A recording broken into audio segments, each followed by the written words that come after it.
You know how some memories cling to your mind like wet mud, sticky, heavy, impossible to wash off?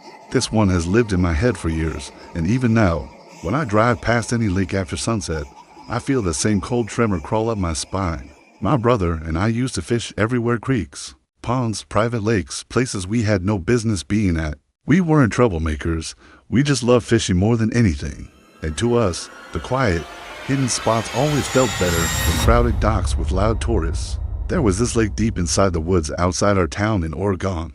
Old, cold water, almost black looking even in broad daylight. Locals used to say it was cursed. Well, locals say that about every lake that doesn't have a playground or an ice cream truck next to it. We never believed any of that until the night everything changed. It was a Friday night, midsummer, and we picked the absolute worst time to go, right when the sun dipped. But that's when the big fish bite, and we knew it. We hiked the narrow trail through the woods until our boots hit the rocky edge of the lake. Our usual spot, a messy little pile of stones that made a perfect seat. We'd fished here dozens of times, sometimes until 1 in the morning. It always felt calm, private, peaceful. But that night, there was something wrong the moment I stepped close to the water. You know that feeling? That strange pressure? Like something is watching you before you even turn your head. I ignored it. Should have trusted it. We set our gear down, baited the hooks, cast our lines into the still, glassy water. The sky faded from golden to deep purple, and night settled in quick, too quick. The kind of dark that makes you squint harder, thinking your eyes are glitching. We were maybe 20 minutes in when I noticed something. Ripples. Far across the lake. Slow. Wide. Deliberate. At first, I thought it was just a big fish. Maybe a carp rising to gulp air. But the ripples kept coming. Perfectly circular, as if something was lifting straight upward. Not swimming side to side. I pointed it out to my brother. We both stared into the dark across the water. And then it happened. A shape, dark, tall, human, rose out of the lake. Not climbed, not swam, just rose. My breath caught in my throat so hard it hurt. My brother whispered, "No way." Under his breath, the figure stood there waist deep, swaying slightly, like the water itself was holding it upright. A person. But nobody swims in that lake. Nobody. And nobody stays underwater that long. We watched, frozen, as the figure turned slowly toward us. The motion was too smooth, too calm for someone who just surfaced from a freezing lake in the middle of nowhere. Something inside me whispered, "Go." My brother whispered, "Stay." And for some stupid reason, I listened to him. The figure across the lake tilted its head, just a little, like an animal studying unfamiliar prey, and then it sunk back under, straight down. No splash. Just vanished. My brother pulled out his phone and started a timer. 10 seconds. 20. A full minute. 2 minutes. The surface didn't break. I kept waiting for bubbles, for movement, for anything. Instead, the lake went still. Still. By the time the timer hit nearly 3 minutes, my nerves felt like they were turning inside out. I started grabbing our gear, telling him we were leaving. He didn't argue this time. But then ripples. Close ones. Not across the lake anymore. Not far away. A fifth of the distance. Then a tenth. Whatever or whoever was down there was coming toward us. My heart slammed so hard it echoed in my ears. Then she surfaced. A woman. Young. Maybe our age. Long hair slicked down her shoulders. Dark green swimsuit clinging to her skin. And for a moment, just one quick terrifying moment, she was beautiful in a way that made no sense for the situation. Her skin looked pale, but smooth. Her eyes were dark, reflective, like she hadn't blinked in hours. She bobbed in the water effortlessly, like she belonged in it, like she lived in it. She smiled, and the fear that had been choking me loosened for a second. She didn't look threatening, just odd. Then she spoke, a soft, lilting hi, like she had rehearsed it. My brother and I didn't answer at first. We just stared. Finally, he blurted, "What are you doing out here?" She giggled softly. Swimming. Something about the way she said it. Too simple. Too rehearsed. Something felt off. My brother asked if she was training for something. She tilted her head. Something like that. Then she drifted closer. Not swimming. Not paddling. Just gliding. That's when she asked, "Do you want to get in?" Her tone shifted, still calm, but sharper, hungrier. I asked if she was crazy, telling her the water was freezing. She laughed. "Only at first. You'll get used to it." Her voice cracked at the end. A strange, wet sound, like her vocal cords weren't right. My brother politely declined. Her smile vanished instantly. Her eyes changed, still staring at us, but but colder, focused, predatory. She lifted one finger to her lips as if thinking. Then came the scream. She screamed N-O, so loud it echoed across the lake like a gunshot. My brother stumbled backward. I felt my whole body go cold.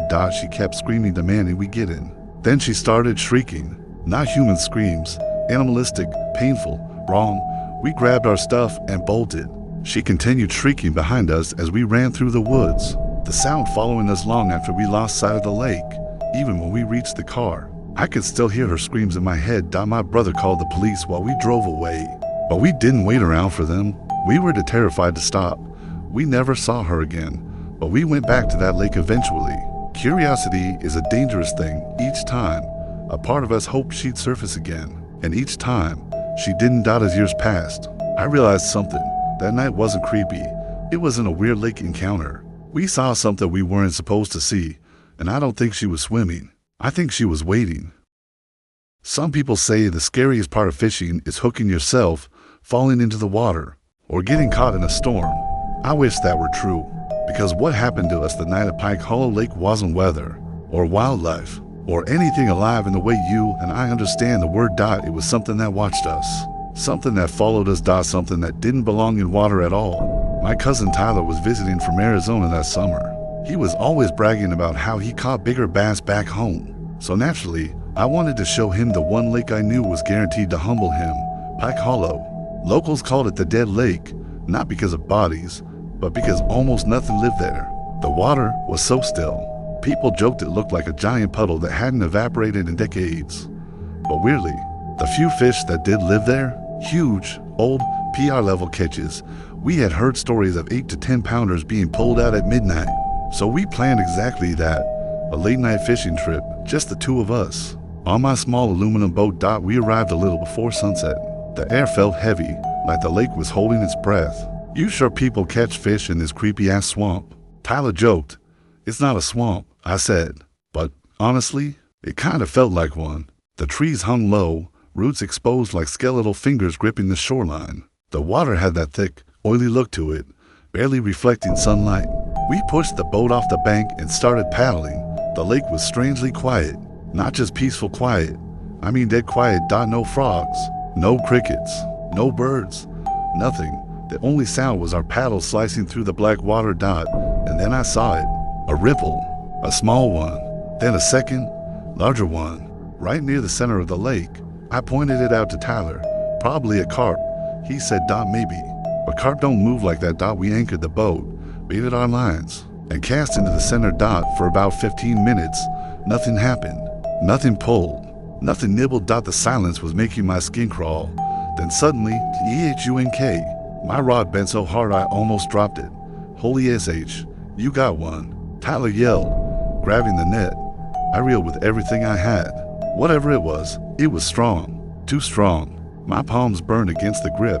The fish fought like it was panicking, thrashing violently under the boat. Then the line went slack. Did it break? Tyler asked. I shook my head. No, it let go. But it didn't feel like it let go. It felt like something scared it off. Something bigger. A few minutes later, Tyler cast his line and instantly splash. Something enormous broke the water surface near the tree line. It wasn't a jump. It wasn't a fish surfacing for air. It was like something lifted out of the water, then slammed down again. The ripple that followed spread across the lake until it tapped the boat. That was the moment everything changed. Tyler whispered, "Man, let's go back." I didn't need convincing. We pulled the anchor up, but the rope jerked, hard, like something grabbed it from below. I yanked again. It didn't move. It felt like I was pulling against a cinder block. Dude, what the hell? Then the rope started pulling downward, not drifting, not tightening from the boat rocking. Something down there was actively dragging us. Cut it, Tyler shouted. I grabbed my knife and sliced the rope. The moment it snapped loose, the boat lurched so violently we almost tipped. We didn't wait.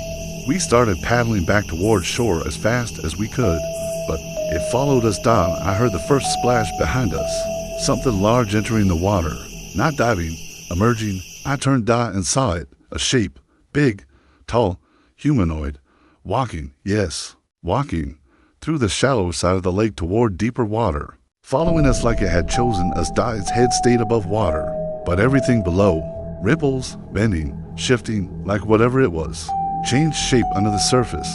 Its movements were wrong, unnatural, like a human silhouette dragged from beneath by invisible ropes, and then it slipped beneath the water without so much as a bubble. Gone. Tyler whispered, keep paddling, keep paddling, keep paddling. I paddled so hard my shoulders felt like they were tearing. We reached the center of the lake, then the boat shook. Something hit the underside, hard. Then again, and again, like it was testing the hull. A cold rush of fear hit me. It knew exactly where we were. Don't stop, Tyler hissed, but I couldn't breathe. Every muscle in my body was tight enough to snap. Then the water beside us started swirling, small at first, then widening, like a whirlpool forming, except whirlpools don't form out of nowhere in still lakes. Something beneath us was moving, something huge. Row left, I yelled. We spun the boat, trying to escape the growing spiral, but the water kept pulling us back. Then something surfaced. Not fully, just pieces of it. A long, pale arm, bent at a wrong angle, fingers stretching just below the surface like they were feeling for the boat. Then a second arm, longer, thinner, rising just enough to brush the hull. Tyler screamed. I felt the boat shift again, like the thing was lifting itself. Go, he yelled.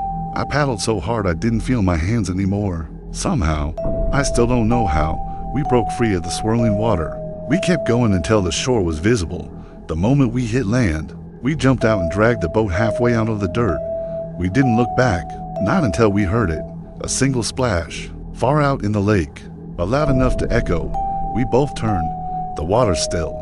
Then something tall, taller than a man, stood halfway submerged, facing us. Tilted head, shadowed face, arms to long. It didn't move, it didn't swim, it just watched, half hidden in the dark water. We sprinted to the truck. Once inside, Tyler locked the doors 3 times and started hyperventilating. As I turned the key, headlights swept across the lake, and in that brief moment, I swear to God, the thing started walking toward shore. I floated out of there. We didn't speak for almost 10 minutes. Well, we finally did.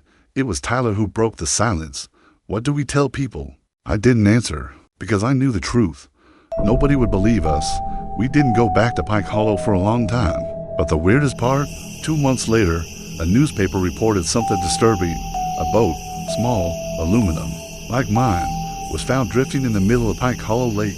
No anchor, no paddles, no people, just dragged claw-like scratches across the bottom of the hull. They shut the lake down after that. Some say it was a bear, some say vandalism, some say nothing at all, but I know better, because when I dream, and I dream about it more often than I should, the last thing I see is the shape rising from the lake, tall, wrong, watching me. Waiting for me to come back.